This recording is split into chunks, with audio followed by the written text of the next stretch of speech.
बक्सीरहाट के पास काल बैसाखी मेले से लौट रहे 3 युवकों पर बदमाशों ने हमला कर दिया। भरैया चौपाटी इलाके में चाकू से हमला कर उनके 9,000 रुपए लूट ले गए। हमले में तीनों युवक घायल हुए हैं, जिन्हें प्राथमिक स्वास्थ्य केंद्र में इलाज के बाद छुट्टी दे दी गई और पीड़ितों ने बक्सीरहाट थाने में मामला दर्ज कराया है और पुलिस जाँच में जुटी है।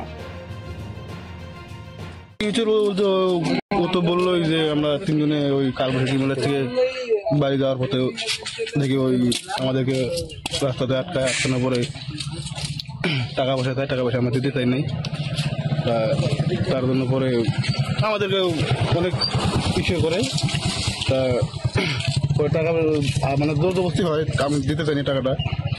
পরে ওরা আমাকে কাকু দিয়ে এই জায়গায় মারছে, আমাকে এই জায়গায় মারছে, আরো দুজন আছে ওদেরকেও মারছে, পিছনে হানা করছে।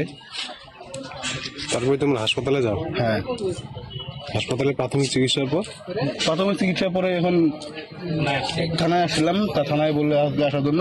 তোমাদের কাছে কি টাকা পয়সা কিছু নেই? ওরা টাকা পয়সা ছিল 8-9 হাজার টাকার মতন ছিল, নিয়ে নিচ্ছে ওরা, জোর করে নিয়ে নেয়। হ্যাঁ। কি যাচ্ছ এখন সুবিচার চাইতেছি এখন, মানে দোষীদের শাস্তি। হ্যাঁ, আইনে কি বলে। কি নাম তোমার? আমার নাম প্রশান্ত দাস। হ্যাঁ, প্রশান্ত দাস। বাড়ি কোথায়? মানসাই। ও তো বললো যে